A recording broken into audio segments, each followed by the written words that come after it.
Guys, jumpa lagi di channel Bobolio guys. Kali ini Bobolio ada di tempat masjid di Maltul Musliin ya guys ya. Namanya susah ya guys ya. Guys, ini guys tempatnya guys ya. Kali ini Bobolio bakalan ngobrol-ngobrol sama Asep sedunia ya guys ya. Guys ya, let's go guys. Guys, ikutin Bobolio guys. Oke guys, jumpa lagi di channel Bobolio guys. Kali ini Bobolio ada di musola, namanya apa? Musola Nikmatul Musliin ya guys ya. Ini Bobolio kesini mau rangkap ya guys ya. Bobolio mau ngobrol-ngobrol dengan Asep sedunia nih guys ya. Om, mau nanya nih Om ya. Kok namanya kok bisa Asep sedunia Om? Gini, jadi dijelaskan Paguyuban Asep Dunia itu adalah organisasi yang isinya anggotanya itu adalah Asep semua. Asep semua? Iya, Asep semua, baik perempuan, baik laki-laki, namanya Asep. Itu baik dia nama depan, nama tengah, atau nama belakang. Yang penting ada unsur Asepnya.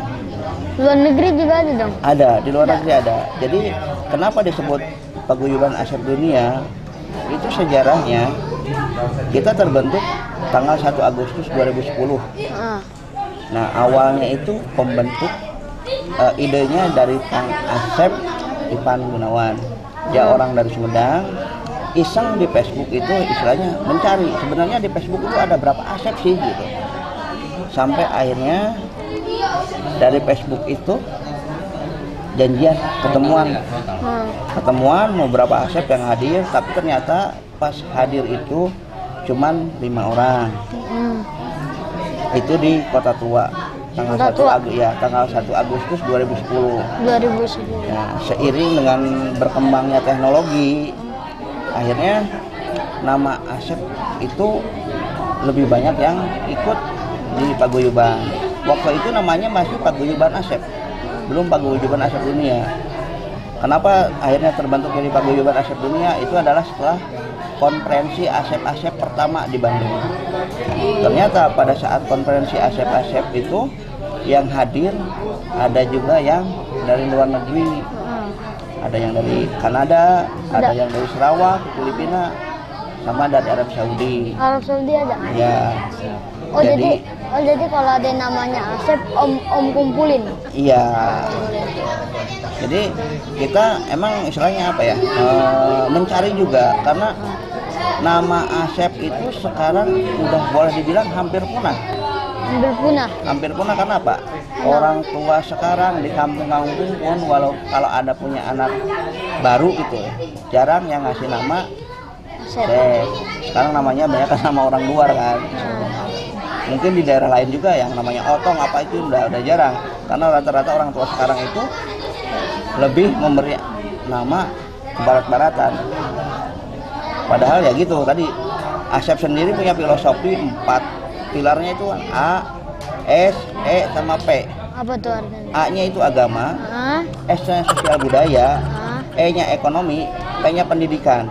Nah, dari itu Paguyuban Asep Dunia itu bergeraknya di bidang 4 itu. Nah, anggotanya udah berapa anggotanya? Kalau di database online kita yang udah terdaftar online itu sekitar lebih dari 4.000 orang. Iya ya. 4.000 orang itu seluruh Indonesia dan termasuk yang di luar negeri. Luar negeri? Iya. Asep tuh bisa apa ya? Nama-nama yang lain bisa? Bisa. Kalau di belakangnya. Bisa. Jadi gini, contoh waktu konferensi kemarin yang belum lama, kita tahun lalu ada halal bihalal di Pendopo Garut. Bupati Garut itu sangat antusias untuk support kita. Nah, akhirnya dari Paguyuban memberi gelar kausa pada Bapak Bupati Garut itu, kan nama Bapak Bupati itu namanya Pak Rudi. Nah, di depannya kita kasih gelar Asep Rudi jadinya. Asep Rudi? Iya, termasuk sama. Apakah Asep itu ada di seluruh dunia ini? Ada. Jadi nama Asep bukan hanya identik dengan cowok. Dan bukan identik dengan orang Sunda. Bukan. Asep itu ada perempuannya, dan Asep itu ada di mana-mana walaupun latar belakangnya bukan orang Sunda. Bukan. Bukan. Contoh yang di Dieng itu ada namanya Asep Purwani, dia perempuan. Orang tuanya nggak ada keturunan Sunda sama sekali. Tapi karena mungkin nama Asep itu memberikan kesan pada orang tuanya, akhirnya anaknya itu dikasih nama Asep Purwani, padahal dia tuh perempuan. Ya. Asep itu dikumpulin atau didatengin gitu pengumpulannya? Kita dua metode. Apa tuh? Yang pertama kita share di media sosial.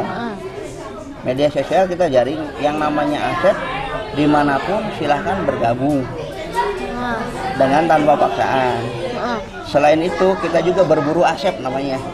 Iya. Contoh kita datang ada kegiatan seperti ini nih, ada kegiatan seperti ini, kita tanya Pak RT-nya, di wilayah ini ada yang namanya Asep enggak?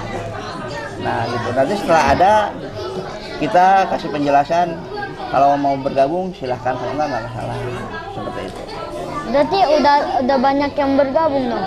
Sudah banyak. Ada nggak yang jadi pejabat?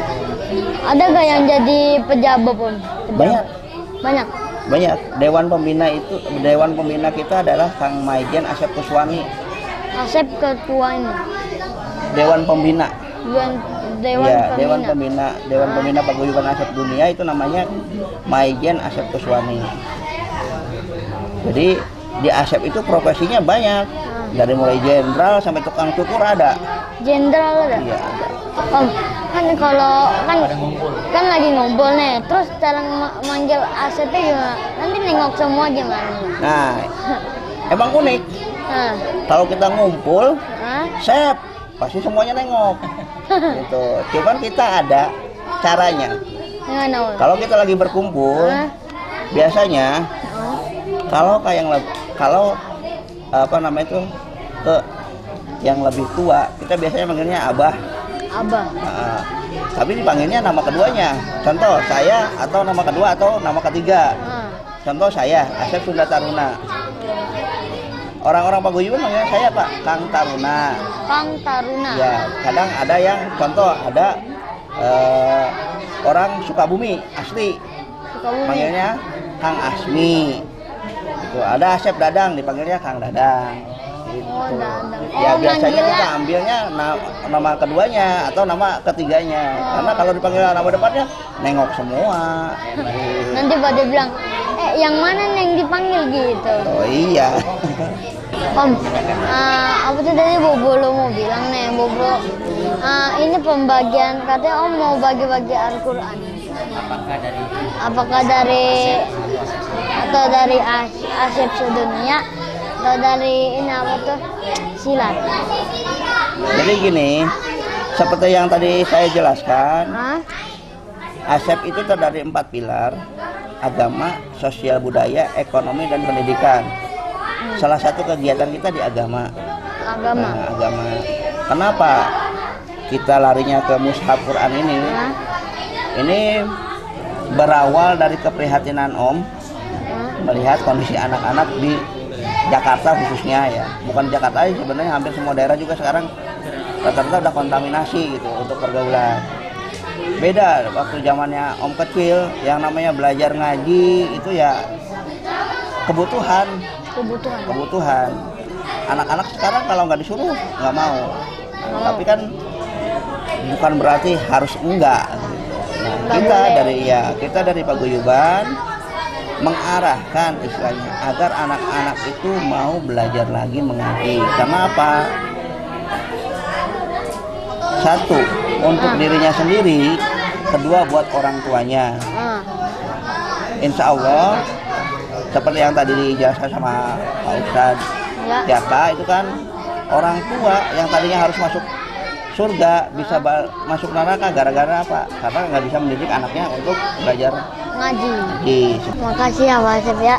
Nanti ini Al-Qurannya boleh dibagi-bagikan juga ya? Iya. Nah ya. Guys, Om ada pesan nggak untuk anak-anak yang seumuran yang lagi nonton? Iya. Ya paling gini, harus kembali ke kita sendiri ya. untuk anak-anak sekarang jangan sampai istilahnya perkembangan teknologi itu jangan sampai melupakan agama. Ikuti zamanmu tapi tetap jaga agamamu. Agama. Nah, dengan belajar ini insya Allah kita nggak bakalan kehilangan arah. Jadi buat teman-temannya nanti yang di sini diajak juga, ayo belajar ngaji bareng-bareng gitu. Nggak boleh main. Nggak boleh ya, main boleh tapi ada waktunya. Ya, tapi ada waktu Iya, untuk harus bisa belajar membedakan waktunya main sama waktunya mengaji. Mungkin itu aja. ngaji. Oh, makasih Om ya. Om, namanya Om, perkenalkan Om. Oke, nama saya Zakaria Alansori, suka dipanggil Jaka. Suka dipanggil Jaka. Om, apa hubungannya pancat silat? Pencak silat.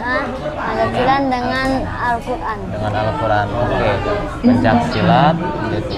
Nah, pencak silat itu kan berasal dari Indonesia. Pencak silat Indonesia. itu yang dimiliki oleh asli Indonesia. Oh, Indonesia. Pencak silat nggak hanya pencak silat doang, tapi pencak silat itu banyak arti dari pencak silat itu. Apa Pencak tuh silat artinya? ada juga yang diartikan pencak, yaitu pencak silat juga bisa pencak igel, Hah?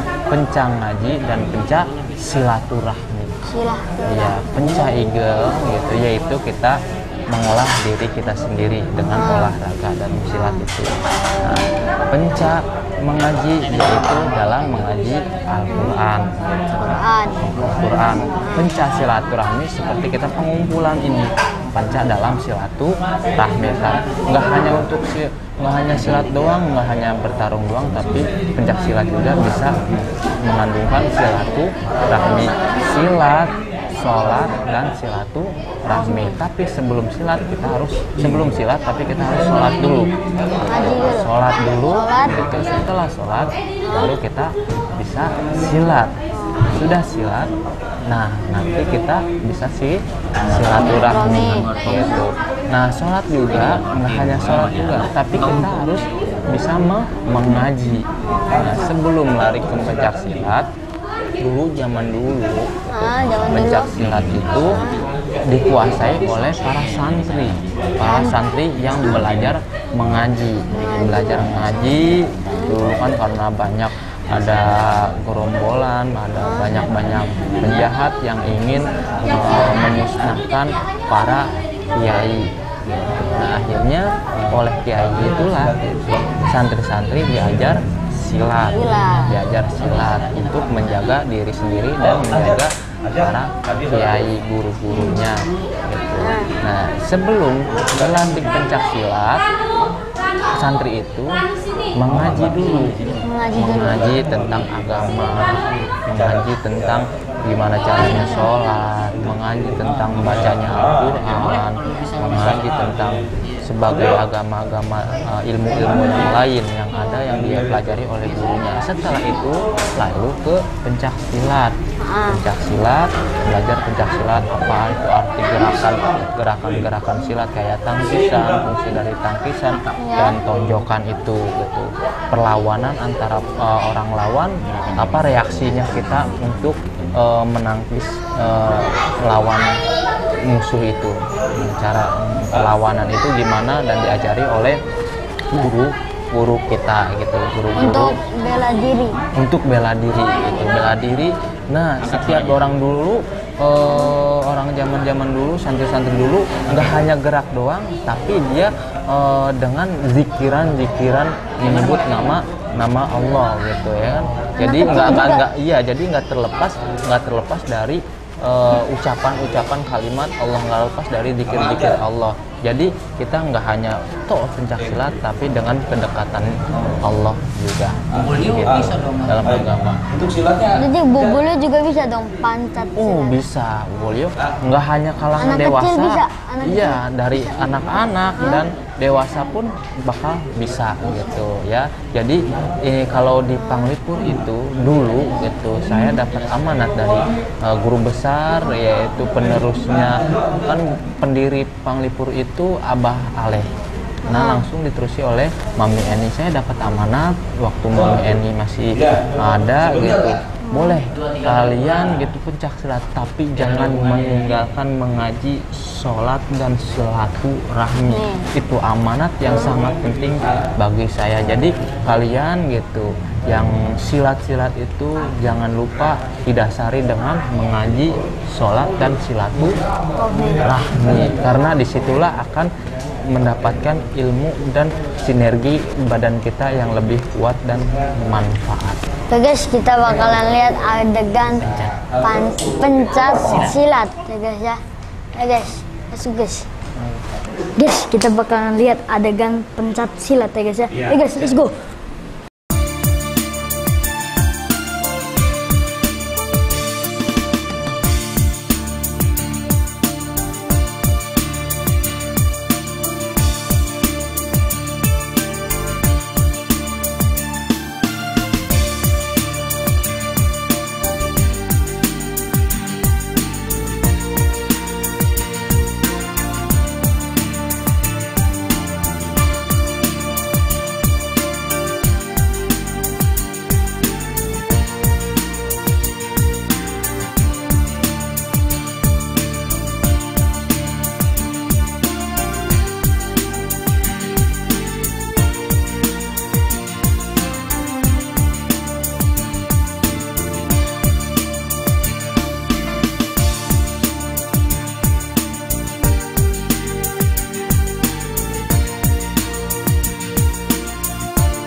Nah, halo guys, jumpa lagi di channel Bobol guys. Kayaknya Bobolio udah dulu ya guys ya, ngobrol-ngobrol ya guys ya. Guys, cukup sekian dulu guys.